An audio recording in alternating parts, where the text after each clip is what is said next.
तो हम uniform motion के लिए पढ़ चुके हैं कि यूनिफॉर्म मोशन में distance travelled by object is directly proportional to time taken. तो हम प्रोपोर्शनलिटी के बारे में समझ चुके हैं। तो डिस्टेंस किसके प्रोपोर्शनल है? टाइम के। अगर टाइम 1 सेकेंड है तो डिस्टेंस 5 मीटर है। टाइम 2 सेकेंड है तो डिस्टेंस भी डबल होकर 10 हो जाएगी। टाइम 3 सेकेंड होगा तो डिस्टेंस भी क्या हो जाएगी? 15 मीटर। तो जिस हिसाब से टाइम बढ़ रहा है, जिस रेशियो में टाइम बढ़ रहा है, उसी रेशियो में क्या हो रहा है? डिस्टेंस बढ़ रही है। इसे प्रोपोर्शनलिटी बोलते हैं। तो प्रोपोर्शनलिटी एक बहुत इंपॉर्टेंट कॉन्सेप्ट है। दस for uniform speed a graph of distance travelled against time is straight line. इसीलिए क्या होता है कि यूनिफॉर्म मोशन के लिए जो ग्राफ होता है किस चीज का? डिस्टेंस ट्रेवल्ड और टाइम का। डिस्टेंस और टाइम वाला ग्राफ क्या होता है? स्ट्रेट लाइन होगा। तो जैसे ही हम टाइम बढ़ाएंगे डिस्टेंस बढ़ गई, टाइम डबल करा डिस्टेंस भी डबल हो गई, फिर टाइम ट्रिपल हुआ डिस्टेंस ट्रिपल हो गई। तो ये पॉइंट यहाँ आया, ये पॉइंट यहाँ आया, ये पॉइंट यहाँ आ गया। तो इसे जब मिलाया तो हमने क्या आ गई? Straight line. तो ये बहुत इंपॉर्टेंट है। यूनिफॉर्म मोशन के लिए क्या ग्राफ आएगा? स्ट्रेट लाइन, क्योंकि जब टाइम बढ़ाएंगे तो डिस्टेंस भी बढ़ जाएगी। तो प्रोपोर्शनेटली होती है एज शोन इन फिगर 8.3। तो फिगर हम देख चुके हैं कि स्ट्रेट लाइन है। अब इस फिगर में और देखते हैं। The portion OB of the graph shows the distance is increasing at uniform rate. Note that you can also use the term uniform velocity in place of uniform speed if you take magnitude of displacement equal to distance traveled by the object along y axis। इसका मतलब पहले देखते हैं OB क्या है। तो देखो यहां पे क्या है? O और ये B। तो ये ऐसे करके बढ़ रहा है। तो ये OB क्या दिखा रहा है हमारा? ये OB हमारा यूनिफॉर्म मोशन दिखा रहा है। ये हमारा क्या दिखा रहा है? यूनिफॉर्म मोशन, क्योंकि इक्वल डिस्टेंस इक्वल टाइम में चल रहा है।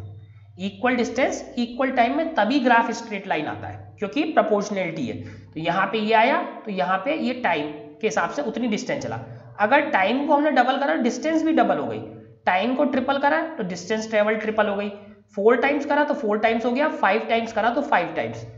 तो इस तरीके से ग्राफ क्या आया? Straight line. तो OB क्या है? हमारी एक स्ट्रेट लाइन है और ये प्रोपोर्शनल है। अब इसमें ये एक और छोटी सी चीज कह रहे हैं कि ये यूनिफॉर्म है।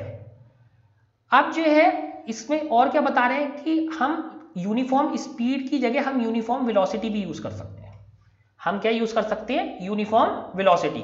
अगर हम यूनिफॉर्म स्पीड में क्या था? V इज इक्वल टू हमारा क्या था? Distance travelled. तो डिस्टेंस ट्रेवल S से दिखाते हैं अपॉन टाइम। ठीक है। अगर वेलोसिटी है तो वेलोसिटी ऐसे दिखाते हैं, V के ऊपर ये बार एक साइन बना देते हैं ऐसे करके, तीर एरो। तो ये क्या हो गया? ये वेलोसिटी हो गई, ये वेक्टर हो गया। ये क्या हो गया? वेक्टर। और यहां पे हमने क्या दिखाया? डिस्प्लेसमेंट। ये क्या है? डिस्प्लेसमेंट। तो स्केलर ऐसे ही दिखाते हैं, वेक्टर के ऊपर क्या बना देते हैं? हम एक एरो बना देते हैं। तो वेलोसिटी क्या होती है? एक वेक्टर। डिस्प्लेसमेंट भी क्या होता है? वेक्टर। तो इसके ऊपर भी एक एरो बना देते हैं अपॉन टाइम। तो वेलोसिटी क्या हो गया? Displacement upon time. स्पीड क्या है? Distance travelled upon time. तो हम यूनिफॉर्म वेलोसिटी भी यूज कर सकते हैं, लेकिन उसके लिए क्या होना चाहिए? Magnitude of displacement must be equal to distance travelled. तो डिस्प्लेसमेंट और डिस्टेंस ट्रेवल्ड कैसे होने चाहिए? इक्वल। कब इक्वल होंगे? जब वो एक ही डायरेक्शन में बढ़ रहा है, जब वो एक ही डायरेक्शन में जा रहा है। अगर अलग डायरेक्शन हो गई तो डिस्प्लेसमेंट तो चेंज हो गया। डिस्प्लेसमेंट तो यहां से यहां तक की शॉर्टेस्ट डिस्टेंस हो गई, लेकिन डिस्टेंस ट्रेवल्ड अलग हो गई। तो हमने देखा कि हम इसे यूनिफॉर्म मोशन को यूनिफॉर्म वेलोसिटी या यूनिफॉर्म स्पीड भी कह सकते हैं। स्पीड कब कहेंगे? जब हम डिस्टेंस ट्रेवल्ड अपॉन टाइम लेंगे। हम यूनिफॉर्म वेलोसिटी भी कह सकते हैं। जब यूनिफॉर्म वेलोसिटी कब कहेंगे? जब सेम डायरेक्शन में जा रहा है। अगर उसने डायरेक्शन चेंज कर दी तो वेलोसिटी चेंज हो गई, डिस्प्लेसमेंट चेंज हो गया, फिर ये यूनिफॉर्म नहीं रहेगा। लेकिन एक ही डायरेक्शन में जा रहा है तो डिस्टेंस और डिस्प्लेसमेंट क्या होते हैं?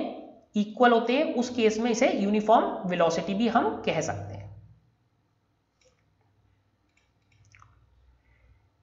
We can use the distance time graph to determine the speed of an object। तो इससे जो हमारा डिस्टेंस टाइम ग्राफ है, इससे स्पीड भी निकाल सकते हैं। इससे क्या कर सकते हैं? हम स्पीड भी निकाल सकते हैं। To do so consider a small part AB।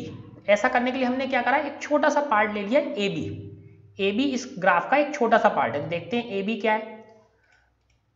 तो हमने क्या करा, इसका एक छोटा पार्ट ले लिया ए बी, तो ये ए है और ये बी है, तो एक छोटा सा पार्ट ले लिया ए और बी, तो यहाँ पे ए हो गया हमारा, यहाँ क्या हो गया बी, ये बी पॉइंट है, ये ए पॉइंट है, ठीक है। और small part of A B on distance time graph as shown in this figure, draw a line parallel to x axis from point A and another line parallel to y axis from B point. तो अब हमने क्या करा, A से जो है x axis के parallel एक लाइन खींची और दूसरी लाइन क्या खींची, वाई एक्सिस के पैरेलल बी से खींची। These two lines meet at other point C, तो ये क्या करती हैं, ये एक C पॉइंट पे मीट करेंगी to form a triangle ABC। देखते हैं ट्राइंगल ABC कैसे बना। तो ये हमारा ग्राफ था, इस पे हमने कोई से भी दो पॉइंट ले लिए, तो यहां पे लिया हमने एक पॉइंट A और यहां क्या लिया हमने एक पॉइंट B, ठीक है। अब A से जो पॉइंट था हमने एक एक्स एक्सिस के पैरेलल लाइन खींची, तो एक्स एक्सिस ये है हमारी, इसके पैरेलल लाइन खींच दी, ठीक है, एक्स एक्सिस के पैरेलल एक लाइन खींच दी। अब वाई एक्सिस कौन सी है, वाई एक्सिस ये है, तो वाई एक्सिस के पैरेलल हमने किससे खींच दी, बी से एक लाइन खींच दी। तो यहाँ ये कट कर रही हैं, ये पॉइंट क्या हो गया हमारा, थर्ड पॉइंट हो गया सी।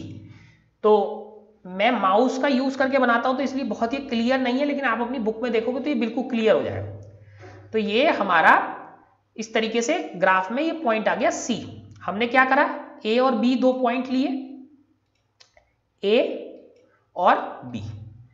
तो ए से क्या करा, एक्सिस के पैरेलल लाइन खींच दी ऐसे, बी से क्या करा, वाई एक्सिस के पैरेलल लाइन खींच दी, वाई एक्सिस ये है, इसके पैरेलल लाइन हो गई, एक्स एक्सिस के पैरेलल ये लाइन, एक नया पॉइंट आया हमारे पास C।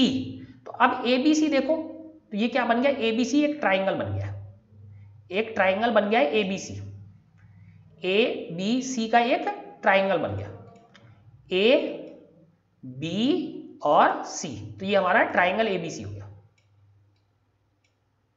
ठीक है। ट्राइंगल ABC बन गया। अब इसके आगे देखते हैं क्या करना है। तो ये हमारा ट्राइंगल ABC आ गया। Now on the graph AC denotes the time interval.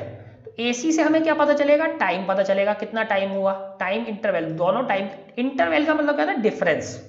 Interval का मतलब क्या होता है, डिफरेंस। तो AC से हमें क्या पता चलेगा, टाइम इंटरवल, कितना टाइम लगा। वाइल BC करस्पॉन्ड्स, जो BC होगी, BC क्या बताएगी, करस्पॉन्ड्स टू डिस्टेंस। तो डिस्टेंस में डिफरेंस बता देगी। BC से हमें क्या मिलेगा, डिस्टेंस में डिफरेंस। S2 जो फाइनल डिस्टेंस है माइनस इनिशियल डिस्टेंस S1, और यहां से क्या मिलेगा हमें, T2 माइनस T1, यानी कितना टाइम लगा है। तो यहां से हमें T2 माइनस T1 मिलेगा, यहां से S2 minus S1। When we can see from the graph as the objects move from point A to B, it covers distance S2 minus S1। यहां देखो, इसको अगर हम यहां पे लगाएं, इधर से देखें तो इसकी डिस्टेंस यहां तक कितनी है, टोटल डिस्टेंस ट्रेवल्ड S2 है। जब ये यहां पे था तो इसकी डिस्टेंस कितनी थी, S1 डिस्टेंस थी। तो डिस्टेंस कितनी हो गई ट्रेवल, S2 टोटल है, टोटल में से S1 घटा लें तो distance travelled S2 minus S1 in time T2 minus T1। कितने टाइम में, T2 माइनस T1 में। तो एक बार देखते हैं इसे। तो इस ग्राफ को हमने क्या करा, ये हमने ट्राइंगल बना लिया। इसमें जो ये AC वाला था, AC वाला सेक्शन, इससे क्या मिला हमें, टाइम मिले दोनों। टाइम कौन से मिले, ये T2 मिला एक, यहां क्या मिला टाइम, T1। दो टाइम हमें मिल गए और इनका हम फिर डिफरेंस ले सकते हैं, T2 और T1 में क्या डिफरेंस है। इस वाले से देखो, BC से क्या मिला, C के पैरेलल ये लाइन गई तो हमें क्या मिला, एक डिस्टेंस S1 मिली, और एक ये लाइन गई B के इधर, इससे क्या मिला हमें, S2। इसको हम दूसरी तरीके से समझने के लिए क्या कर सकते हैं, दूसरी तरीके से समझने के लिए ये कर सकते हैं कि T1, जब T1 टाइम था यानी 40 मिनट थे, तो उसकी पोजीशन किसी भी ऑब्जेक्ट की A पोजीशन थी, A पोजीशन सपोज 28 किलोमीटर थी, S1 कितनी हो गई, 28 किलोमीटर।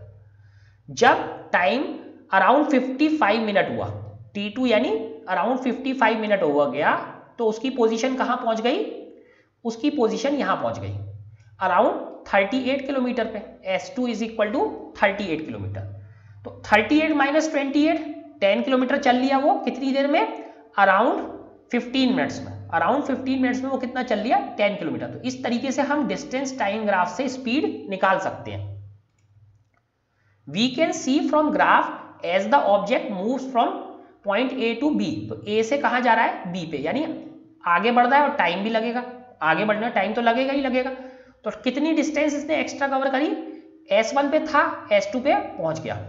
टाइम कितना लगा, T1 पे था, T2 पे पहुंच गया। तो कितना टाइम लगा, यहाँ पे टाइम कितना लगा, बाद वाले टाइम में से पहले वाला टाइम घटा दिया, T2 माइनस T1। कितनी डिस्टेंस ट्रेवल करी, बाद वाली डिस्टेंस में से पहले वाली डिस्टेंस घटा दी। तो ये टाइम हो गया, ये डिस्टेंस हो गया।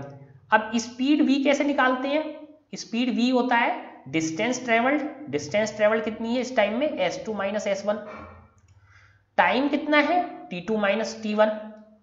तो डिस्टेंस अपॉन टाइम। इस तरीके से इस केस में हम वेलोसिटी निकाल सकते हैं। v is equal to S2 minus S1 upon T2 minus T1। इस तरीके से इस केस में वेलोसिटी हमारी आ गई।